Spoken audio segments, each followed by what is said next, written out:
At the beginning of the test, you will hear a beep sound. You have time to read the questions before you hear the extracts. You will hear each extract once only. You have to complete your answers as you listen. At the end of each test, you will be given 2 minutes to check your answers. Part A. In this part of the test, you hear 2 different extracts. In each extract, a health professional is talking to her patient. For questions 1 to 24, complete the notes with the information you hear. Now look at the notes for extract 1.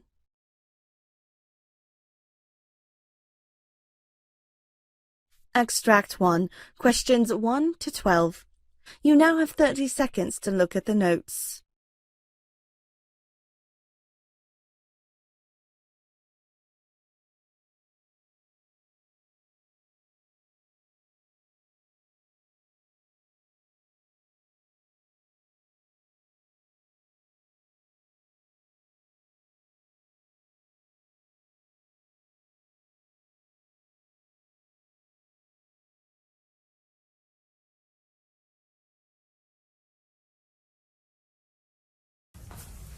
Could you please state your name and your birth date?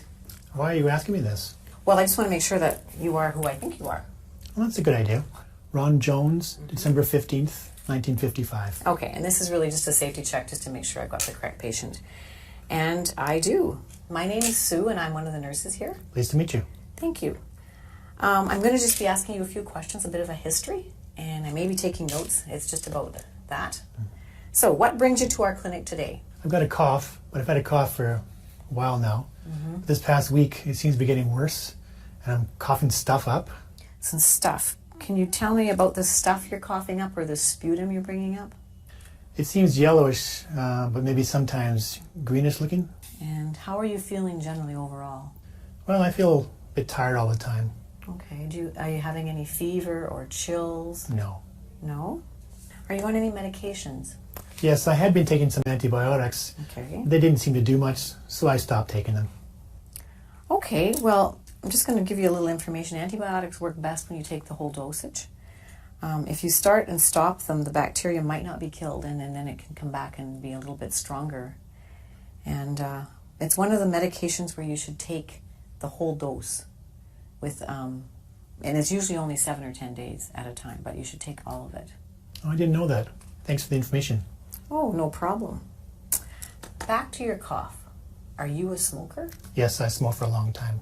Okay, can you tell me how many years of smoking that is? 2 packs a day, just about. And for how long? 35 years now. Have you ever thought about quitting? Yes, but it's really hard now. Yeah, I've heard that it is. I haven't experienced that, but I have some information on a smoker's helpline. Would you like to see that? Sure. What have I got to lose? Okay, well, I'll give that to you before you leave.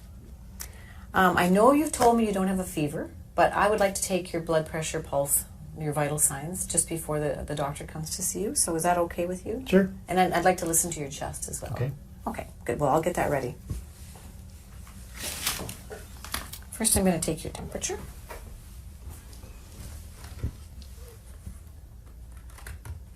Okay. So just stick this under your tongue. I'll hold it because it's kind of heavy. Should be beeping in a minute. Great. Okay. I'm just going to put this in the garbage.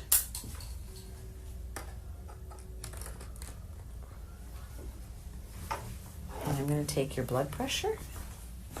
Now I need to climb up and grab this. You've had your blood pressure done before? Yes. Okay. So I need your arm. Just going to pull your...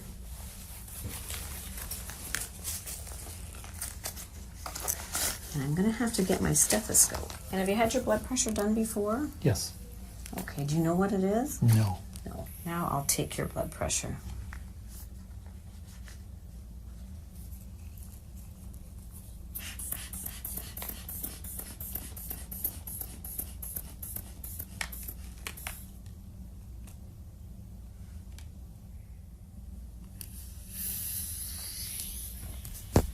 Thank you.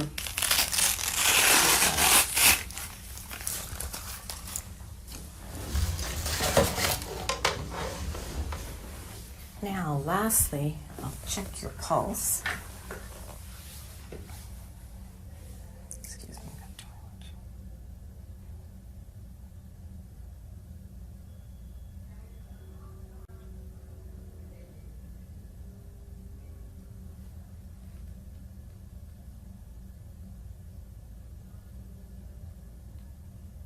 Okay, good. Thanks.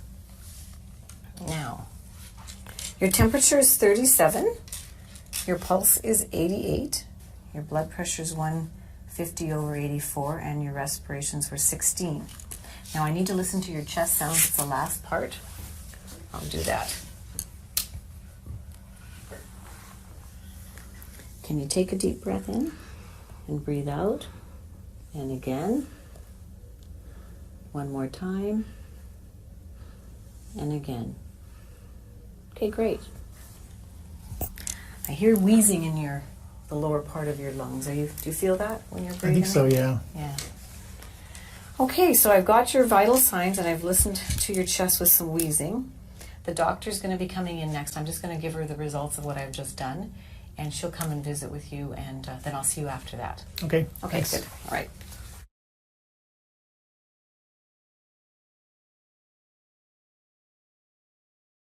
Okay, I'm back. The doctor has heard the very same things that I heard. She's told me she's going to give you some inhalers to use at home. Have you ever used an inhaler before? Yes, I have, but they've even shown me how to use a spacer. Oh, that's great. The spacer is supposed to help get the drug down deep into your lungs where it can work where it's supposed to. And have you ever had 2 inhalers before? No, why? Well, they're 2 different drugs, and you need to know which one you should take first for the best medication usage for your body. So one of the inhalers opens the tubes in your respiratory or lungs a little bit bigger, so it should be taken first. And then when you take the second drug, it goes a little bit deeper. It can go, the passageway is bigger, so it can go down into your lungs better, and it's an anti-inflammatory, so that drug is best to go second to get down to where the inflammation in your lungs is happening, causing you some problems. I had no idea that it would matter which one I took first. Yeah, you know what? Many people don't know that, so that's why I explained it, because if you understand, it makes so much more sense in how you should take them. I learned a lot today, both about antibiotics and now inhalers. Yeah, good. I'm glad I could help with the information and anything. So what's next? Well, I think you can go home with your prescriptions. The doctor wants you to come back in about 10 days and take another course of antibiotics, but the whole dose. And 10 days later from now, you can make an appointment. So you make the appointment today on your way out, and you'll be seen again then. Okay. Thanks for everything. I'll see you next week. Oh yeah, can I get that helpline number? Oh, right. I did get it when I was out of the room, so here it is. It's for you, the helpline number, and you give them a call and see what happens. Okay, thanks. Okay, great. Bye. Bye-bye. For questions 13 to 24, complete the following notes with a word or short phrase. You now have 30 seconds to look at the notes.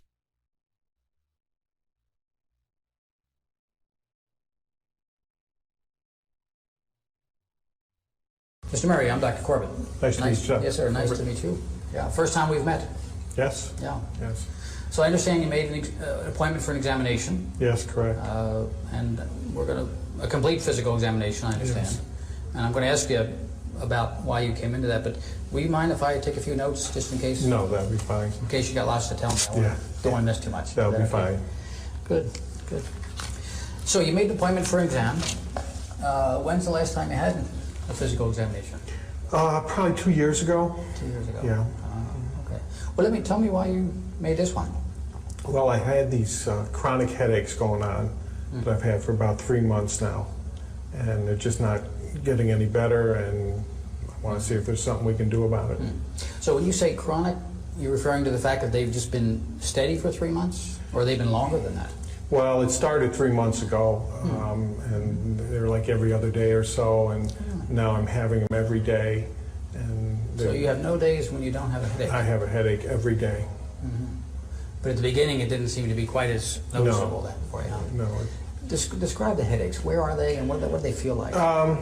They start at the back of my head here, and they kind of come up around my temples, I guess you call it, and into the front of my head. Sometimes they're throbbing. You know, other times they're not quite as bad. Yeah. So it's both sides of your. And it Yes. starts in the back and comes up the front. Correct. Do you have a headache all the time, or does it just come in episodes? Well, I have a headache all the time until I take something. I take Advil and Tylenol that seem to help it, and that eases it up. Is it ever gone? Or Not is it com- always something there? There's always something there. I always know it's there. It's just the intensity of it. I see. Can you tell me a little bit more about what you notice? For example, when is it the worst? At night, in the morning? Or doesn't it make a difference? Well, it doesn't make a whole lot of difference. When I don't get enough sleep, it's really bad. If I move my head in a certain way, or if I strain or stretch my head in a certain way, it seems Like to be what worse. way? Can you show me that? If I go like, you know, to the back, or if I'm, you know, bending over, just any exaggerated moves. Any exaggerated move makes Yeah, it it seems to worse. make it Yeah, worse. yeah. And if I don't take the Advil and the Tylenol, it seems to be worse. Makes it worse too. I see. So this 3 months ago it started. It's both sides. It's in the back, and you can make it worse if you either extend or Yes. lean forward for too long. Is Yes, that- just I call them exaggerated head Yeah. movements. What happens when you're lying down? Does that ease it or make it worse? I think that makes it, eases it some. It does. You know, especially if I can get some sleep, I see. it seems to ease it up some. So the act of lying down and sleeping doesn't make it worse. No, I would Makes it say. better, maybe. Yes. I see. I see. Does it change based on if you're eating, for example? No. You know, Does eating make it worse or better? No, eating doesn't seem to So having a full stomach exasperate it. doesn't seem No. to bother it at all here, huh? How about if you're concentrating, is when you're driving or reading? No, it doesn't make it worse, except when it's really bad, I have a hard time focusing. Okay, You yeah, know. that's helpful. Yeah. Yeah. Does it ever seem to be more one side than the other? No, it always seems to come up and be just, it kind of like meets in the middle. Meets in the middle, huh? Starts in the back, Yeah. goes around, meets in the Meets middle. Like a tight band. Yep, yep, yep. And the part that's always there is what? In the back or all over? I would say in the back. In the back Yeah. too. It Yeah. always starts in the back. I got rear-ended in a car accident, and I can remember my neck got jerked, and I had a sore neck for a couple days, and then the headache started shortly after that. So that accident started this thing off. That's when it all So started. you had no headache before this? No, I had no That's helpful. previous headaches. So tell me about that. How fast were you? Were they going? Well, it wasn't very fast. It was in a parking lot, and I was backing out, and somebody else was backing out the other way, and we met. And I just remember that jerk of my head Gotcha. and having a stiff, sore neck. for So a couple both days. cars couldn't have been going more than start up. Yeah. Okay. 5 miles an hour or something like that. Did you strike your head when that happened? No. Did you recall? Not that I recall. Yeah. I just remember it kind of being, I guess they call it whiplash. Did you get out of the car right away? No, I sat there for a few minutes and then I got out of the Did car. you? It startled me. Did you? Yeah. Then you said the headache started after that. How long after the actual accident did the headache start? 3 or 4 days after. So it wasn't right away. There was a Wasn't little right bit of a away, warm up. yeah. There was a kind of an interval in there where you Yes. felt fine. I see. Did you think that you had hurt yourself? I didn't think I really had hurt myself. I didn't, you know, I felt startled and, you know, just kind of shaken, but I didn't feel like I was really injured. It didn't. Okay. I didn't go to the hospital or anything like that. Yeah. Have you? And you said you take some things for it. What actually helps it? What do you? Tylenol and Advil. I take, I guess it's, How much do you take? I take a lot. I take 16 Advils, 4 tabs, 4 times a day, Wow. and I take, Self-prescribed? yes, 2 Tylenols 4 times a day. So I'm taking 8 Tylenol and 16. 24 pills a day. Wow. I take it you warmed up to that you weren't using that Right. at the beginning. I started out I with see. less and it wasn't working, so I just I kept see. adding to it, and it does give me some relief. It's a lot of medication. It doesn't, yeah, it seems like too much. That's one Does of that- the reasons I came to see you. Good for you. Yeah. Does that mean it just keeps getting worse? The headaches just kept getting worse in the severity of them, yes. Yeah. That's a lot of medication. Yes. Before you had this accident, did you use those medications much, if at all? No, very seldom. No, never had to take that kind of thing with No. any regularity at all? No. Okay, okay. I need to know, too, what else do you experience? Anything else? Does this make your body feel different or painful or uncomfortable in any way? It makes you feel stressed. I feel stressful with it. I can't sleep well. It's uncomfortable. Yeah. It's just kind of a nagging thing that's there all the time. Does it bother your shoulders, your arms? You feel anything down here? No, no, Strength, pretty good. tingling? No, not really. How about just being able to use your arms in normal motion? Yeah, That's not disturbed at all? No, that's fine. I see, That's I fine. see. Wow, so you had an accident, took a couple of days for this thing to get to you, 3 or 4 days, but then it started bothering you and persist, and now almost has this stubborn worsening. Is that what I'm... Daily. Daily. And what kind of work do you do? I work in a car dealership. I'm a service manager. Oh, yeah. Yeah. So has this had an impact on your ability to just do your normal stuff? Well, again, it has in that it's uncomfortable. I feel stressed because of it. I'm able to do my job. I like my job. So you can do your work? Have you missed any days from work? I think I missed 2 days in the beginning, but I've been at work since then. I'm able to go to work, but I make sure I have my Advil and Tylenol with me. Other than that, I'm working. You sound like a okay. great employee to me. To work through this kind of thing is pretty difficult. Well, I like what I do. I work on vintage cars on the side. I see. Yeah. So I Okay. try to make it. I have a sense of what you're telling me. What's your diagnosis? I don't know if I did something to my spinal column back there. I don't know what you guys call it, but something happened when I got hit, is what I think. A jerk did something. Other than that, I don't know what it is. But you're fairly sure there was a couple of days in there where it wasn't obvious to you that there was anything wrong? Other than it just being sore. Okay. It was sore and stiff. But the headaches didn't start, like I said, until about 3 or 4 days later. So there was some discomfort Yes, right there away. was. But you would call it more a soreness or stiffness Yes. than an actual headache like you're having Right, now? Okay. right. Gotcha, yeah.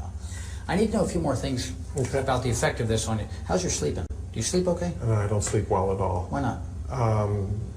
The headache, the discomfort, it's hard to get to sleep. I sometimes can get to sleep and then the headache wakes me up. So my sleep patterns have been totally disrupted. So how much sleep are you getting at night compared to what you'd like to get?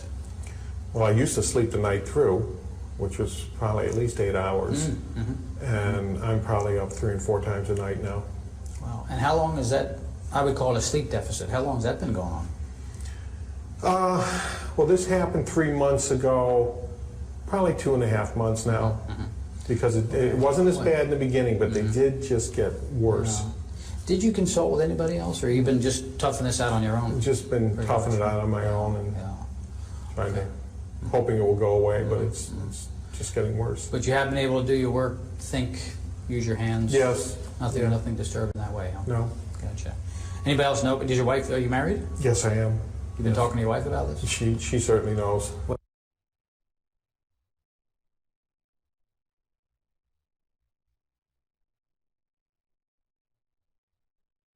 That is the end of Part A. Now look at Part B.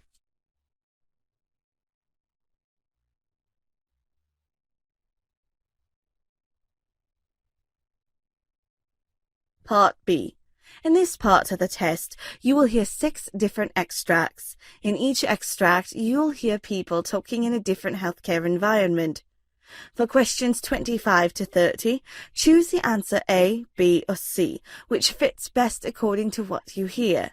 You will have time to read each question before you listen to the audio. Complete the answers as you listen to the audio. Now look at question 25. So, can I listen into the baby? And this? And are you managing to do any exercise at all? Not really. No. No. Okay. And I go for walks some evenings, but not every evening. Well, walking's really good. Yeah. Yeah, and you can practice on your breathing. Pop your hands down. And how many weeks are you now? 32. Oh, you feel just right. That's really good. So I'm just going to feel round. Tommy, did they do this at the hospital? No. No. Okay, so I feel the biggest part of the baby is the head. So we start feeling for the head or the bottom. The hardest parts are the bottom and the head. Okay. And then with my hands doing this gently, the baby's being moved in the fluid. Yeah. And I can feel, just go soft, sink into the, you're comfortable? Yeah. It's not easy with a camera on you, is it? And I can just feel the back of the baby, which is over on this side. Okay. And then this might, because I'm pressing down, so take a breath in. And as I press down, it might be a little bit uncomfortable. You breathe out, go. Oh, very good. And we'll do that again. And then breathe out. Okay. So the head's down. That's the bottom then we're feeling here. Okay. This bit here, because the widest part is down there, and there's plenty of space. Yeah.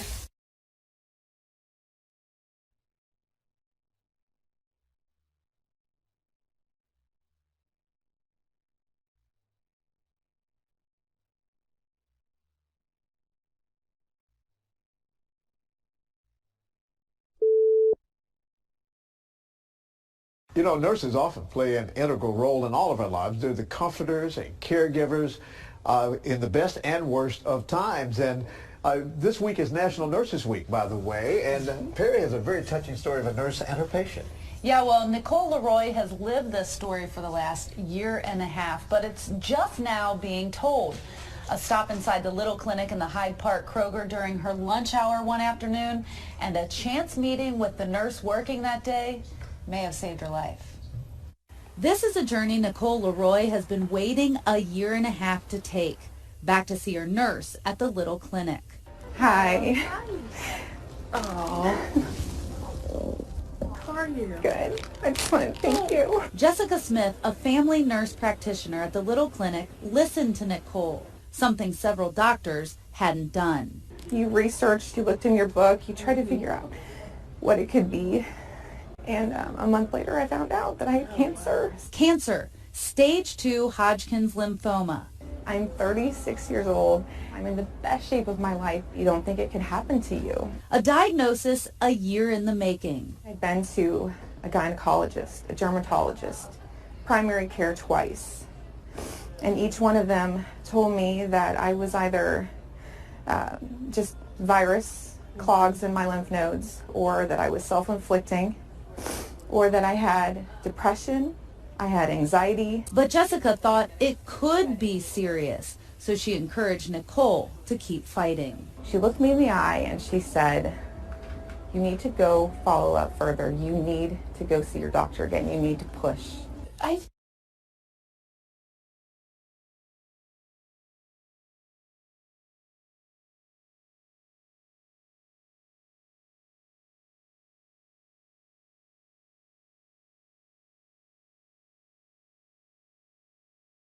Internal medicine. So you as a doctor may be seeing dozens of patients in a single day. How will a system like this affect your day?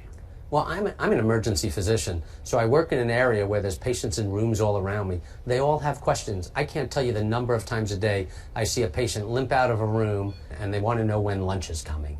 If we could get them the answers without them having to come out and search for someone to answer the question, it's a win for everybody.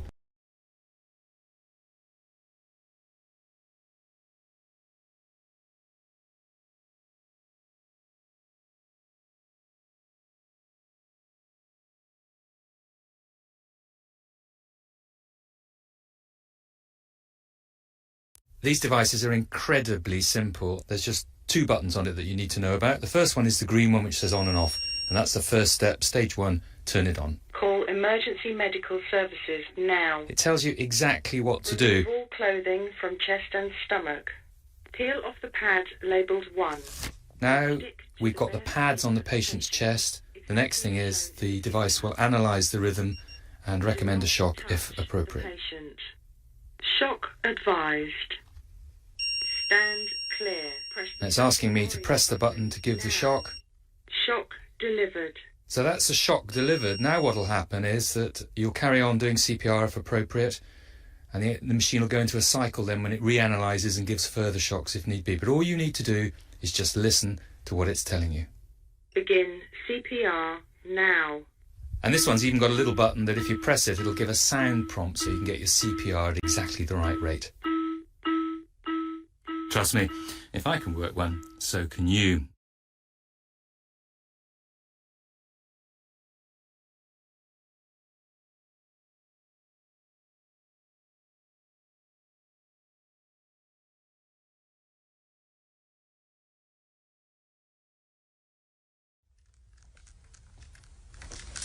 Excuse me, I'm a little chilly. Can I have that blanket, please? What? What do you mean? The blanket. I'm a little cold. Did we do surgery on your arms? Excuse me? Did we do surgery on your arms? No, but I'm in a lot of pain. I want to see you go grab that blanket and pull it up. There is no reason why you can't pull that blanket up. I have a lot of back pain, though. Can I have some medication? Well, you're supposed to be in pain. You had surgery, so you're going to be in some pain. Hold on a minute. I have a lot of pain, though, ma'am. Okay, I'll be in a little bit.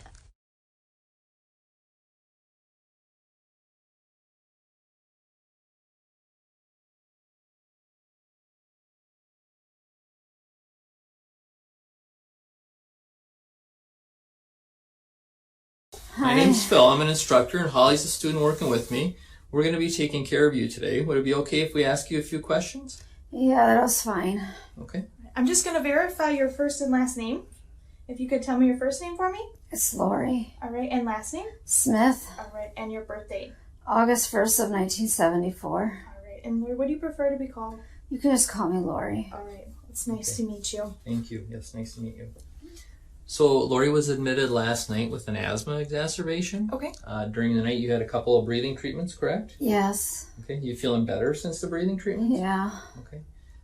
They also gave her some prednisone as well during the night. Okay. So the plan hopefully is to have you discharged later today if you continue to feel better. Okay. Do you have any questions for us so far? Am I getting any more treatments before I leave? So they have another treatment scheduled in about an hour for you. Okay. If things get worse before then, you can give us a call and we'll certainly be back in and we can reassess the situation then. Okay. Would you mind if we listen to your lungs at all? No, go ahead. That's fine. How's your breathing right now? It's better than it was. Okay. Any pain at all anywhere? No. Okay. I'm just going to go ahead and take a listen here. You could take some nice deep breaths for me, okay?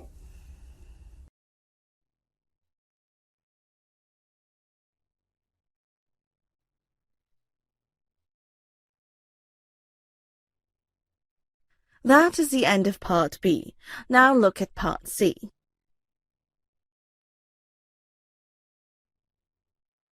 Part C. In this part of the test, you'll hear two different extracts. In each extract, you'll hear health professionals talking about specific aspects of their work. For questions 31 to 42, choose the answer A, B, or C, which fits best according to what you hear. Complete the answers as you listen to the audio. Now look at Extract 1.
I wrote a prescription for antibiotics.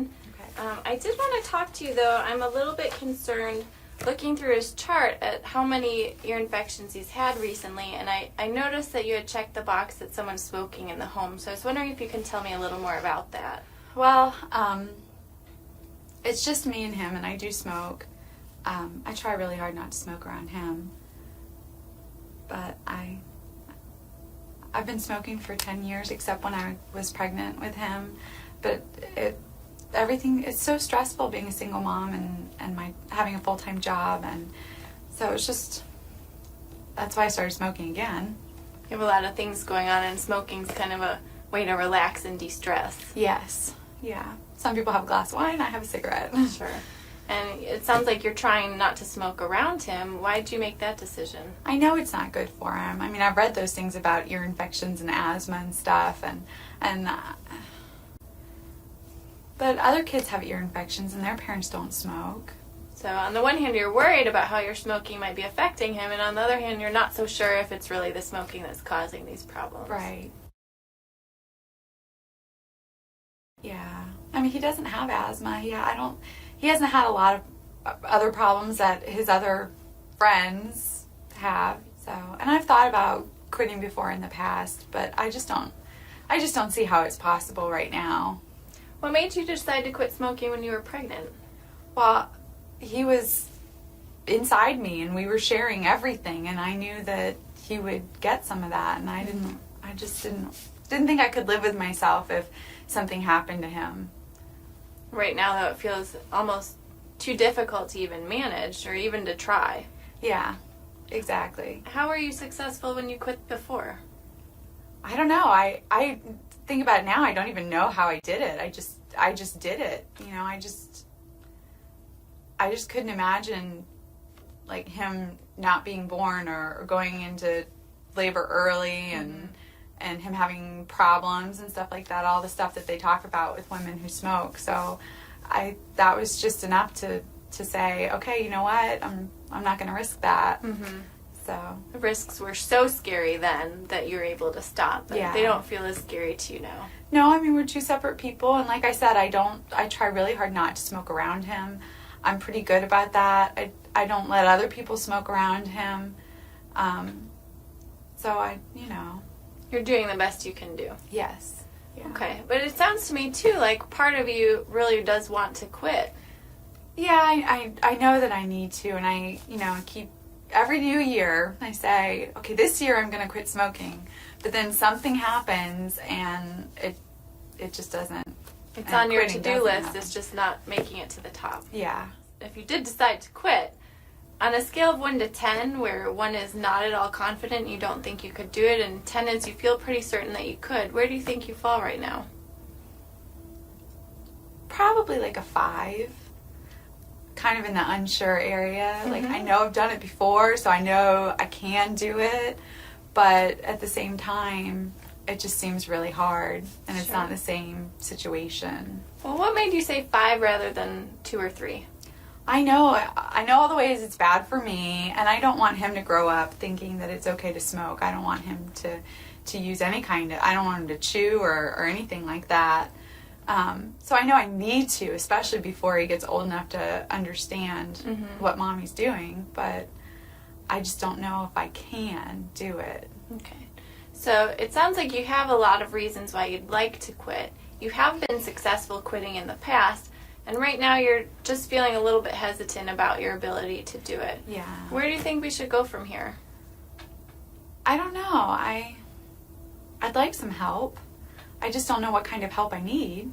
Sure. Well, if you'd be interested, that's something I can definitely talk to you about. There are a lot of new options that can actually help people be way more successful in their attempt at quitting.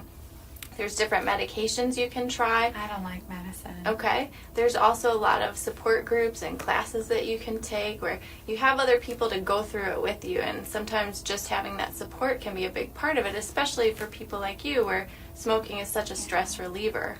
That sounds nice, but I'm not sure if I have the time for all that. Sure. It feels like something that would take up a lot of time and maybe not fit into your life. I wonder if we could talk about some options that might fit into your life. That would be really nice. Okay, well, if you're willing, then we could set up another appointment where you could come in and we could talk more about that. I would like that. That would be great. Great. Thank you. Sure.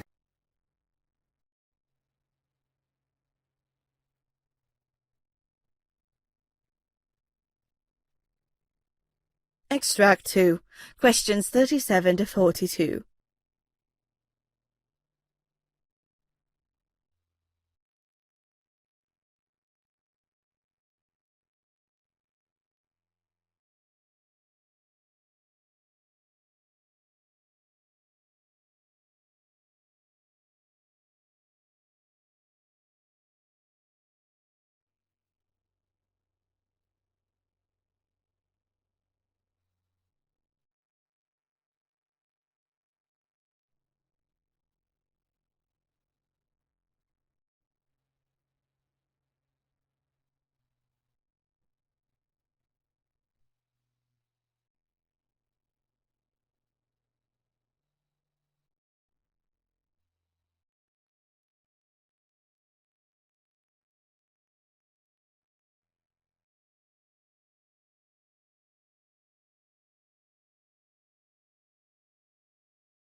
Here in the Health Report, we cover all sorts of research. The Mediterranean diet, what fat is right for you, how much salt is safe, diets to protect you from diabetes, early death, heart disease. So this next segment is actually a bit perturbing. We're being told that almost all this research is wrong. Yes, John Ioannidis is Professor of Medicine at Stanford University, and he says the scientific approach taken by nutritional researchers is nowhere near rigorous enough, and we have to go back to basics if we're to learn anything significant about how diets impact health. Thank you for inviting me. Now, we've had you on lots of times before, talking about various things and demolishing a few iconic areas of health and research. You're arguing that nutritional research needs radical reform. On what basis do you say that? Well, there's clearly a factory of papers being produced in nutrition epidemiology in particular that don't meet very high standards of credibility. The type of research that is being done in nutritional epidemiology, it's not an issue that there's bad scientists involved in it. You know, maybe excellent scientists are involved in it, but the odds of getting it right are extremely small. Let's look at that in a moment, but you quote in your paper some really bizarre conclusions that you might come to from if you'd believed past nutritional research. Do you want to just tell us some of those bizarre findings in the relation to either longevity or shortened lifespan? Most of these studies are not experimental, they're not randomized, they're just observing people who report what they eat, and they take that seriously, that this is reflecting exactly what they ate, which is one major assumption. Second, people take these behaviors and these numbers as causal, which means that they look at the numbers and they translate them to an effect of these nutrients or of these foods on mortality. And then they also make another assumption that these risks are applicable to the entire lifespan. So then, let's take a number like 15% relative risk reduction in mortality or 15% increase in survival, which is a typical number that comes out of these studies. And this is the number that is the summary of all the data, for example, on what is the benefit with eating 12 hazelnuts a day. If you translate that to a gain in survival, you take 80 years, you multiply that by 15%. This looks like a 12-year gain in survival just by eating 12 hazelnuts a day, or literally one hazelnut a day would give you one more year of life as a benefit. It's a ridiculous calculation. It is not so, of course. Even if you believe that one of these foods or one of these nutrients or a couple of them may be important. It's impossible to believe that every single food, every single nutrient will have such tremendous benefits or such tremendous risks. So you get there because of there's multiple levels of unreliability. Is that what it is? That essentially the food diary is unreliable, they're not controlling for other factors such as education and other environmental factors properly, and they all conflate together to give you bizarre results? Is that what's going on? Exactly. It's a problem at multiple levels. It's an extremely difficult field to study. And it doesn't mean that observational studies, that epidemiological studies get it wrong all the time. In many other fields, the problems are much more straightforward. For example, we know for sure that smoking is killing zillions of people. It will kill 1 billion people in the next century unless we do something. But the effect of smoking is huge. The risk increases 20-fold if someone is smoking for getting lung cancer. But just to challenge you on that, whilst we're confident in smoking, why are we confident in smoking and not in coffee? Because there have been no randomized controlled trials of getting people to smoke and other people not to smoke. I mean, so that's still on observational studies, is it not? The major difference with smoking is that the effect is tremendous. We're talking, as I said, of a 20-fold increase in risk of lung cancer, 10-fold increase in cardiovascular disease. Many other diseases have tremendous increase in risk. For each single nutrient, each single things that we eat or drink, the effects, even if you take these studies literally, are much, much, much smaller. And based on what we know from some randomized trials that we have done, the effects are pretty much close to null, if not exactly null. I mean, it's very likely that they're exactly null, which means that it's a complete waste to even try to pursue them any further. What about... We cannot really use epidemiology to study a relative risk of 1.01. We can do it to study a relative risk of 20, which is what's the case for smoking. And just to dissect that out for people don't know the statistics, is that 1.01 is, there's no effect, 1.01 is just tiny, whereas 20, an effect of 20 is 20 times the risk. So 1.01 is just a little bit over what would be normal and probably within normal limits. So what about eating patterns? I mean, you yourself have been involved in trials of the Mediterranean diet. So I think that eating patterns, in theory, might be able to get you a little bit of that complexity of all these nutrients interacting together. But even those are very difficult, if not impossible, to study within an observational context. Again, you have most of these problems operating. Number one, you need to ask people what type of eating pattern they're following, and responses may be accurate or very often may be very inaccurate, especially if you try to recall what you ate and tell what you're doing. Just try to yourself and see whether that information would be reliable. The second problem is that you still have extreme complexity among all these nutrients. We have over 200,000 different foods that you can combine in different ways. There's no clear eating pattern that each one of us is following. We follow different eating patterns in different periods of our lives and different days even. And it also changes all the time. If you superimpose the way that we react to all of these chemicals that we digest, our metabolic profile, also our genetic profile might affect how we react. Circumstances, our environment, socioeconomic factors that dictate what we decide to eat or not eat, and what we do or don't do with our life at the same time. It's an extremely complex system.